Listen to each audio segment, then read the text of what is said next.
کیا بے مثال میں سلطان محمود غزنوی کے دور حکومت کا چوروں کا ایک واقعہ بیان کیا گیا ہے۔ مولانا روم رحمۃ اللہ علیہ نے مثنوی شریف میں ایک حکایت بیان فرمائی ہے کہ سلطان محمود غزنوی رحمۃ اللہ کے زمانے میں شہر میں چوریاں زیادہ ہونے لگیں تو چوروں کو پکڑنے کے لیے بادشاہ نے یہ تدبیر کی کہ شاہی لباس اتار کر چوروں کی طرح پھٹا پرانا لباس پہن لیا اور شہر میں گشت کرنے لگا۔ ایک جگہ دیکھا بہت سے چور اکٹھے بیٹھے ہیں، بادشاہ بھی جا کر وہاں بیٹھ گیا۔ چوروں نے پوچھا، تم کون ہو؟ بادشاہ نے کہا کہ میں بھی تم ہی جیسا ایک آدمی ہوں۔ چوروں نے سمجھا کہ یہ بھی کوئی چور ہے۔ انہوں نے کہا کہ ہم لوگ ماہرین فن ہیں، تم میں بھی اگر کوئی ہنر ہے تو بتاؤ، اگر تمہارے اندر کوئی ہنر ہوگا تو تمہیں چوری میں شریک کر لیں گے ورنہ نہیں۔ بادشاہ نے کہا، آپ لوگ کیوں گھبراتے ہیں؟ آپ لوگوں سے میرا ہنر اگر زیادہ نکلا تو مجھے اپنے ساتھ شریک کرنا ورنہ الگ کر دینا۔ چوروں نے کہا، اچھا اپنا ہنر بیان کرو۔ بادشاہ نے کہا کہ میں بعد میں بتاؤں گا، پہلے تم لوگ اپنا ہنر بیان کرو۔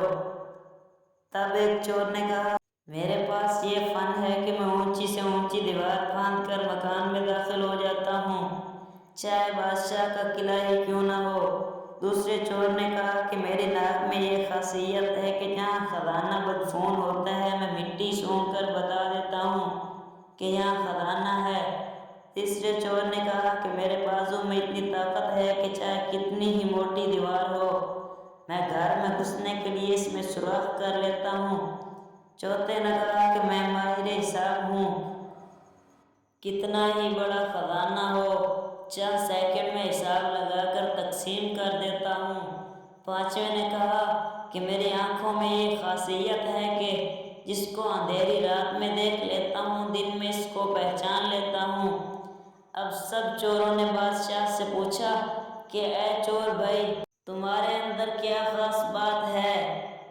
بادشاہ محمود غزنوی رحمۃ اللہ نے فرمایا، بھائی میری داڑھی میں یہ خاصیت ہے کہ جب مجرموں کو پھانسی کے لیے جلاد کے حوالے کیا جاتا ہے، اس وقت اگر میری داڑھی ہل جاتی ہے تو مجرم پھانسی کے پھندے سے چھوٹ جاتے ہیں۔ یہ سن کر چور مارے خوشی کے کہنے لگے، ماشاءاللہ، آپ تو چوروں کے سردار واقع ہوئے ہیں۔ جب ہم کسی مصیبت میں پھنسیں گے تو آپ ہی کے ذریعے ہم کو خلاصی اور نجات ملے گی، لہذا فیصلہ ہوا کہ آج ہم زیادہ ہیں، بادشاہ کے گھر چوری کی جائے۔ سب چور بادشاہ کے محل کی طرف چل پڑے۔ راستے میں کتا بھونکنے لگا تو کتے کی آواز پہچاننے والے نے کہا کہ کتا کہہ رہا ہے کہ تمہارے ساتھ بادشاہ ہے، لیکن لالچ نے ان کی آنکھوں پر پردہ ڈال رکھا تھا، لہذا بادشاہ کے گھر چوری ہوئی اور خزانہ چوروں نے لوٹ لیا۔ باہر جنگل میں بیٹھ کر ماہر حساب نے چند منٹوں میں خزانہ تقسیم کر دیا۔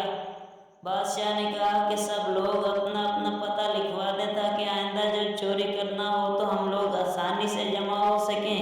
اس طرح بادشاہ نے سب کا پتہ نوٹ کر لیا۔ اگلے دن بادشاہ نے عدالت لگائی اور پولیس والوں کو حکم دیا کہ سب کو پکڑ کر لاؤ۔ جب سب لائے گئے تو بادشاہ نے سب کو پھانسی کی سزا سنائی۔ بادشاہ نے کہا کہ اس مقدمے میں کسی گواہ کی ضرورت نہیں، کیونکہ سلطان خود چوری کے وقت موجود تھا۔ جب 6 کے 6 چور پھانسی کے تختے پر کھڑے ہو گئے تو وہ چور جس نے رات کے وقت بادشاہ کو دیکھا تھا، اس نے پہچان لیا کہ یہ تو وہی بادشاہ ہے جو رات کو ہمارے ساتھ تھا۔ وہ تختہ دار سے چلایا کہ اے بادشاہ، ہم میں سے ہر ایک نے اپنا اپنا ہنر دکھا دیا، لیکن ہمارے سب کے ہنر جن پر ہم کو ناز تھا انہوں نے ہمیں مصیبت میں ڈال دیا۔ اے بادشاہ، تم نے کہا تھا کہ جب مجرم پھانسی کے تختے پر کھڑے کیے جاتے ہیں اس وقت اگر مہربانی سے میری داڑھی ہل گئی تو سب نجات پاتے ہیں۔ اے بادشاہ، جلدی اپنا ہنر ظاہر فرما تاکہ ہماری جان خلاصی پائے۔ تب بادشاہ نے اپنا حکم چلایا اور ان سب کو توبہ کی شرط کے ساتھ معاف کر دیا۔ مولانا روم فرماتے ہیں کہ دنیا میں ہر شخص اپنے ہنر پر ناز کر رہا ہے، لیکن قیامت کے دن ان کے ہنر کچھ کام نہیں آئیں گے۔ البتہ جن لوگوں نے اس دنیا کے اندھیروں میں اللہ کو پہچان لیا، نگاہ معرفت پیدا کی، تو قیامت کے دن یہ خود بھی نجات پائیں گے اور ان کی سفارش سے گناہ گار بھی معاف ہوں گے۔